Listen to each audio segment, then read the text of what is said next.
Crystal field theory पहले हम लेंगे ऑक्टाहेड्रल कॉम्प्लेक्सेस के लिए। तो उसमें देखिए आपके डी ऑर्बिटल्स हैं, कौन कौन से होते हैं डी ऑर्बिटल?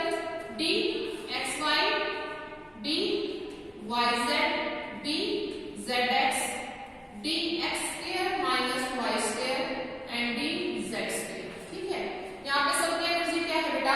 इक्वल है, डीजनरेसी की फॉर्म में है। फिर यहाँ पे ये कुछ एनर्जी एब्जॉर्ब करेंगे जिसको हम एवरेज एनर्जी बोलेंगे। ठीक है, और एक्साइटेड स्टेट में चले जाएंगे। उसके बाद इनकी क्या होगी बेटा? स्प्लिटिंग होती है। स्प्लिटिंग होगी जब ऑक्टाहेड्रल कॉम्प्लेक्सेस में, तो आपके दो लेवल बनेंगे। ये जो हमारा लेवल है ये क्रिस्टल फील्ड स्प्लिटिंग एनर्जी, यहाँ पे इसको हम बोलते हैं बैरी सेंटर। क्या बोलते हैं बेटा? बैरी सेंटर। यहाँ पे जो क्रिस्टल फील्ड स्प्लिटिंग एनर्जी है, ऑक्टाहेड्रल का केस कर रहे हो तो यहाँ पे ओ लगा देंगे, वो आपकी क्या रहती है? जीरो रहेगी। ठीक है, अब आपके दो लेवल किस तरह से स्प्लिटिंग के बाद बनेंगे? एक लेवल बनेगा T2G और दूसरा बनेगा बेटा EG। T2G में आपके क्या होंगे? तीन ऑर्बिटल्स आ जाएंगे। कौन कौन से? D XY, D YZ and D ZX। और EG में आपके कौन से चले जाएंगे? बाकी बचे हुए दो, कौन कौन से? D X square minus Y square and D Z square. ठीक है, तो ये यहाँ पे क्या है? इनकी स्प्लिटिंग है। अब यहाँ पे जो एनर्जी होती है, total energy, crystal field splitting energy, वो आपकी मैंने बोला कि क्या है? इस सेंटर पे तो क्या रहती है? बैक सेंटर पे जीरो रहती है, पर हमारी जो वैल्यू होती है वो होती है NBQ में मेजर करते हैं हम स्प्लिटिंग एनर्जी को। तो यहाँ पे क्या है? इन केसेस के T2G लेवल के लिए क्रिस्टल फील्ड स्टेबलाइजेशन एनर्जी की जो वैल्यू रहेगी वो होगी हमारी -0.4 डेल्नो या फिर 4DQ। और जो हमारा EG लेवल है इसके लिए होगी 0.6 डेल्नो या फिर 6DQ। ठीक है, ये हमारे क्या है बेटा? वैल्यूज हैं क्रिस्टल फील्ड स्प्लिटिंग एनर्जी की। इनकी हेल्प से हम क्या कर सकते हैं? क्रिस्टल फील्ड स्प्लिटिंग एनर्जी किसी भी कॉन्फ़िगरेशन के अकॉर्डिंग, मान लो किसी में D1 है, किसी में D2 है। यहाँ पे D1 और D2 का मतलब आपके D में एक इलेक्ट्रॉन है, यहाँ पे D में क्या है? दो है। इसी तरह से 3, 4, 5, 10 इलेक्ट्रॉन्स तक आ सकते हैं आपके। तो 10 इलेक्ट्रॉन की कॉन्फ़िगरेशन की हम क्या निकाल सकते हैं? क्रिस्टल फील्ड स्प्लिटिंग एनर्जी निकाल सकते हैं। अब देखो बेटा हम निकालते कैसे हैं, कैलकुलेट किस तरह से करते हैं?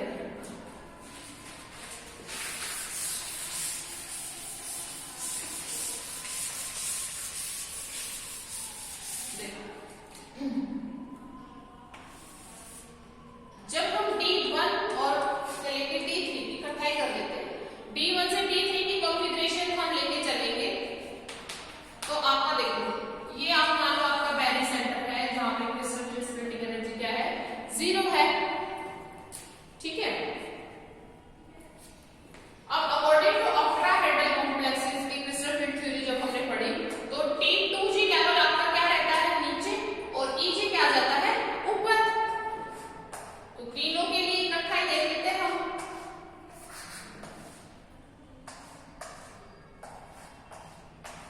देखो ये D1 का हो जाएगा, ये आपका D2 का हो जाएगा, और ये बेटा D3 का हो जाएगा। तो D1 में आपका क्या है? ये आपका T2G लेवल है, ये आपका EG लेवल है सबके लिए, और ये आपकी क्या है? क्रिस्टल फील्ड स्प्लिटिंग एनर्जी है ऑक्टाहेड्रल कॉम्प्लेक्सेस के लिए।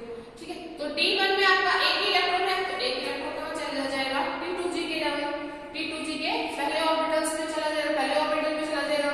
अब D2 में क्या होगा? दो इलेक्ट्रॉन है, तो एक एक इलेक्ट्रॉन आ जाएंगे दो ऑर्बिटल्स में। अब D3 में क्या होंगे? तीनों एक एक ऑर्बिटल ऑक्यूपाई कर लेंगे, तीनों इलेक्ट्रॉन्स। ठीक है, तो यहाँ पे एक इलेक्ट्रॉन की फीलिंग है, यहाँ पे दो की है, यहाँ पे 3 की है।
ये आ जाएगी आपकी 1.6 डेल नॉट माइनस, ठीक है।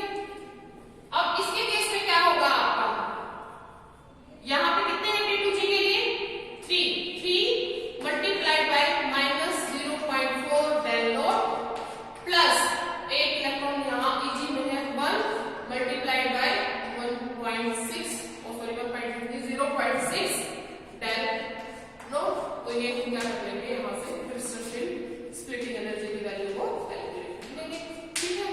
तो बेटा ये क्या हो गई आपकी दो वैल्यूज आई है। दो वैल्यूज का मतलब अब यहाँ पे क्या है, आपको यहाँ पे पेयरिंग एनर्जी का कॉन्सेप्ट समझना पड़ेगा कि पेयरिंग एनर्जी क्या होती है।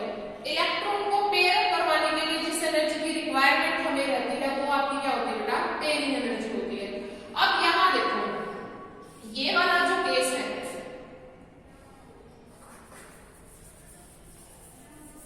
यहाँ पे क्रिस्टल फील्ड स्प्लिटिंग एनर्जी की वैल्यू ज्यादा आएगी, किससे, पेयरिंग एनर्जी से।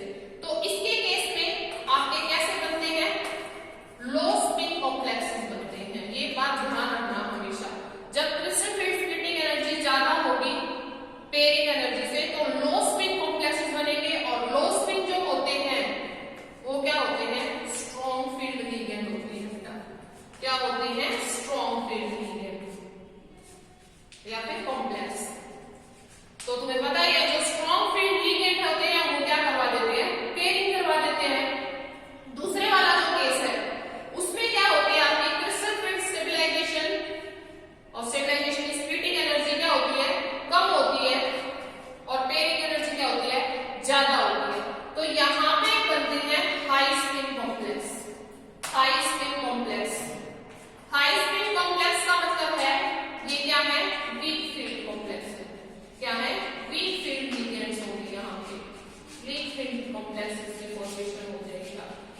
और यहाँ पे देखो सारे जब वीक फील्ड होते हैं तो पेयरिंग नहीं हो पाती है, ठीक है। तो आपको ये बात समझ में आई कि जब हम D3 तक की बात करें, D1 से लेके, जब तो कोई दिक्कत ही नहीं थी, कोई लो स्पिन या फिर हाई स्पिन कॉम्प्लेक्स नहीं बन रहा था।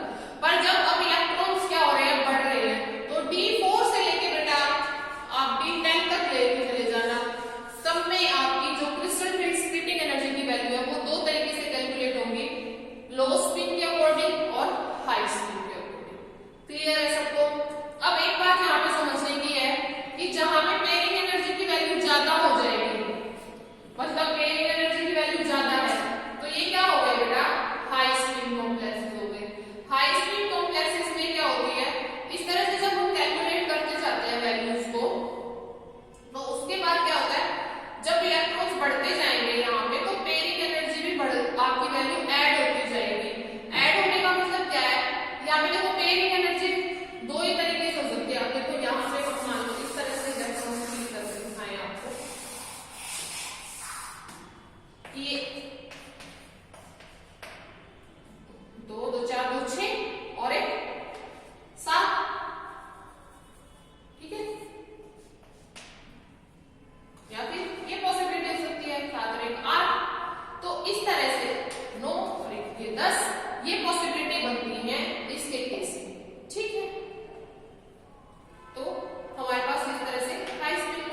ये डिसोशिएट हो गई। ठीक है, अब क्या होता है बेटा, जो ऑक्टाहेड्रल ज्योमेट्री है उसकी जो ट्रांसपोजिशंस में जो लिगेंड्स है ना, यदि वो क्या कर रहे हैं, ये जो डिस्टेंस है इसको बढ़ा दे, लार्ज डिस्टेंस ऑक्यूपाई कर ले, तो वो आपका किसमें चेंज हो जाता है, टेट्रागोनल। किसमें चेंज हो जाएगा, टेट्रागोनल में। तो ये जो डिस्टेंस है मान लो हम उसको बढ़ा दे ट्रांस वाले पोजीशंस का,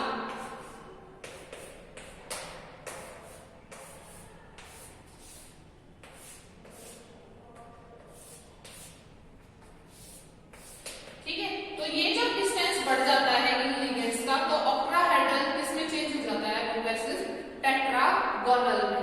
और जब ये लार्ज डिस्टेंस जो ऑक्यूपाई किया है ये लिगेंड्स कंप्लीटली रिमूव ही हो जाए, तो आपका किसमें चेंज हो जाएगा, ये स्क्वायर पेयर में। किसमें चेंज हो जाएगा बेटा, स्क्वायर पेयर में।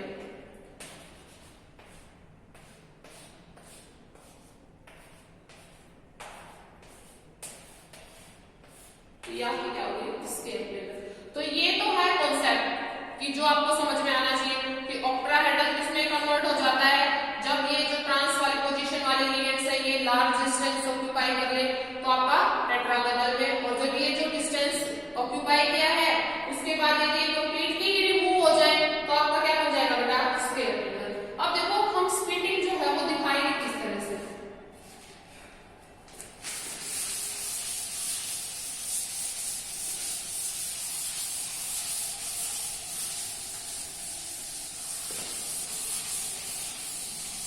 देखिए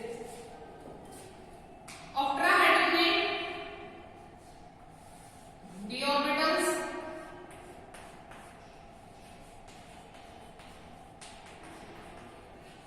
डिसोशिएट हुए, कौन कौन से में, T2G और EG में। T2G में क्या है बेटा, 3 आ गए और इसमें आपके 2 आ गए। ठीक है, अब क्या होता है, इनकी स्प्लिटिंग होगी। अब इनकी स्प्लिटिंग किस तरह से होगी, देखो ये dx² - y² dz², तो जब ये टेट्रागोनल में चेंज होता है ना तो क्या होता है, जो dx² - y² है वो तो आपका कहां चला जाएगा, अपर स्टेट में, और dz² कहां रहेगा आपका, लोअर स्टेट में। इसी तरह से इनकी भी स्प्लिटिंग हो जाएगी। वो किस तरह से होती है, जो आपका dx² है, dxy है वो आपका अपर स्टेट में चला जाएगा इसकी, और लोअर स्टेट में कौन कौन से आ जाएंगे, dyz एंड dzx। ठीक है, ये यहां पे है ऑक्टाहेड्रल, ये क्या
लेके चलते हैं कि किसकी वैल्यू, जो ट्राइवैलेंट होंगे उनकी क्रिस्टल डेंसिटी एनर्जी की वैल्यू क्या रहती है, हाई रहती है एज कम्पेयर टू डाइवैलेंट और मोनोवैलेंट के। तो बेटा मेरी तरफ से ये चैप्टर यहाँ पे कंप्लीट हो गया है आप लोगों का।